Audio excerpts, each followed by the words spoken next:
অনেক সময় সবচেয়ে বড় যুদ্ধগুলো শুরু হয় নিঃশব্দে। কোনো ঘোষণা হয় না, কোনো হুইসেল বাজে না।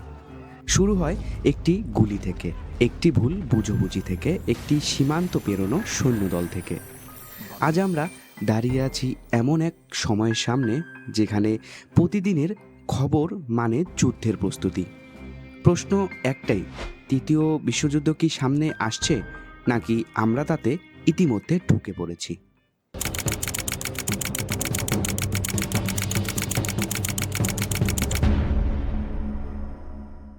মনে করে দেখুন, ইতিহাস আমাদের কী শেখায়। 1914 সালের এক গুলি শুরু করেছিল প্রথম বিশ্বযুদ্ধ। 1939 সালে পোল্যান্ড দখলের মধ্য দিয়ে শুরু হয় দ্বিতীয় বিশ্বযুদ্ধ। কিন্তু ওই সময় কেউ বলেনি আজ থেকে বিশ্বযুদ্ধ শুরু হলো।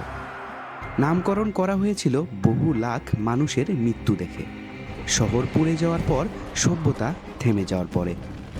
আজও হয়তো ঠিক তাই হচ্ছে, শুধু আমরা তা আন্দাজ করতে পারছি না। একটু ভেবে দেখুন তো, রাশিয়া ইউক্রেনের সংঘাত, গাজার উপর ইসরায়েলের বর্বরতা, ইরান ও ইসরায়েলের সংঘাত, ভারত পাকিস্তান সংঘাত, তাইওয়ানকে চীনের হুমকি, অস্থির পুরো আফ্রিকা মহাদেশ, আর যুক্তরাষ্ট্র দাঁড়িয়ে আছে যুদ্ধের দ্বারপ্রান্তে। এই কি তবে সেই যুদ্ধ যেটা কেউ ঘোষণা দিচ্ছে না, কিন্তু ইতিহাস পরে বলবে এটাই ছিল তৃতীয় বিশ্বযুদ্ধ? কে জানে সে কথা? জানলেও কি আমরা বেঁচে থাকবো ঘোষণা দেওয়া পর্যন্ত? তার কোনো নিশ্চয়তা নেই।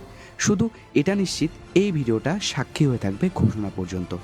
তাই এই সাক্ষীর অংশ হতে এখনই আমাদের অজানা তথ্য চ্যানেলটি সাবস্ক্রাইব করে রাখুন। ফেসবুক থেকে দেখে থাকলে পেজটিকে ফলো করে রাখুন। পৃথিবীর বর্তমান বাস্তবতা হলো, বিশ্ব এখন এক আগুনের গোলক। ইউক্রেনে 2022 সালে রাশিয়ার আগ্রাসনের কারণে রেফিউজিতে পরিণত হয় প্রায় 40 লক্ষ মানুষ। গাজায় ইসরায়েলের আক্রমণে নিহত হাজার হাজার শিশু। ইরান বলছে জেরুজালেমে আগুন লাগলে তারা চুপ করে থাকবে না। উত্তর কোরিয়া নিয়মিত মিসাইল ছুড়ে দিচ্ছে সমুদ্রে। আর আমেরিকা বলছে যদি আমাদের মিত্র আঘাত পায় আমরা থামব না। এর বাইরেও আছে সাইবার যুদ্ধ, যেখানে বিদ্যুৎ, হাসপাতাল, ব্যাংক হ্যাক হচ্ছে প্রতিদিন। আছে ভূ রাজনৈতিক সংকট, আফ্রিকা, দক্ষিণ চীন সাগর, ল্যাটিন আমেরিকা। এই যুদ্ধ শুধু বোমার না, এই যুদ্ধ তথ্যের, প্রভাবের এবং নিয়ন্ত্রণের। যুদ্ধের পরিণতি ও আশঙ্কা নিয়ে বিশেষজ্ঞরা বলছেন তৃতীয় বিশ্বযুদ্ধ হবে আধুনিক, ভয়ঙ্কর ও নিয়ন্ত্রণহীন। প্রথম ধাপ সাইবার অ্যাটাক, মিডিয়ার বিভ্রান্তি, ইকোনমিক ব্লকেট। দ্বিতীয় ধাপ প্রক্সি যুদ্ধ, যেমন ইউক্রেন বা গাজা। শেষ ধাপ পারমাণবিক বিস্ফোরণ। একটি পারমাণবিক বোমা ফাটলেই 2 মিনিটে ধ্বংস হতে পারে একটি শহর। 6 মাসে মারা যেতে পারে কোটির উপর মানুষ।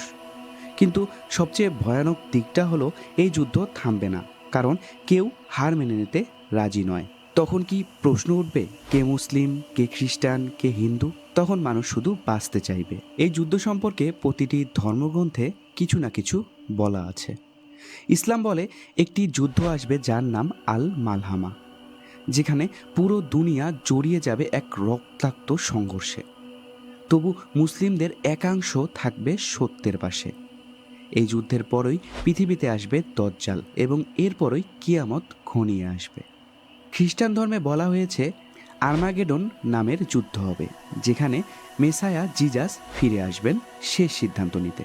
ঠিক হিন্দু ধর্মেও বলা হয় কলিযুগের শেষ দিকে হবে এক ভয়ঙ্কর ধ্বংসযজ্ঞ, ধর্ম ও অধর্মের মাঝে।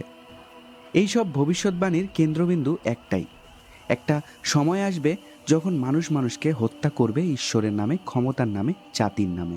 তৃতীয় বিশ্বযুদ্ধ শুরু হয়ে গেছে কিনা সেটা নিয়ে বিতর্ক থাকতে পারে, কিন্তু একটা জিনিস নিশ্চিত, পৃথিবী আর আগের মতো নেই। মানুষ এখন আর আলো খোঁজে না, শুধু খোঁজে শক্তি, প্রতিশোধ আর আধিপত্য। এই যুদ্ধ যদি আসেই, তাহলে তা মানুষের বানানো হবে। আর এই যুদ্ধ যদি ঠেকাতে হয়, তাহলে তাও আমাদেরকেই ঠেকাতে হবে। আমরা কি পারবো ইতিহাসকে আরেকবার ধ্বংস থেকে ফিরিয়ে আনতে? নাকি এই ভিডিও আপনি যখন দেখছেন তখন ঠিক কোথাও না কোথাও নতুন যুদ্ধ শুরু হয়ে গিয়েছে? এই ছিল অজানা তথ্য দিয়ে চ্যানেলের আজকের ডকুমেন্টারি। আপনার কি মনে হয় যুদ্ধ এসে গেছে? কমেন্টে লিখুন, শেয়ার করুন, কারণ আমরা সবাই এই গল্পের অংশ। ভিডিওটি ভালো লাগলে লাইক করুন এবং আমাদের চ্যানেলটি সাবস্ক্রাইব করে রাখুন। ফেসবুক থেকে দেখে থাকলে পেজটিকে ফলো করে রাখুন। নতুন নতুন ভিডিও পেতে বেল আইকনটি প্রেস করতে ভুলবেন না। ধন্যবাদ।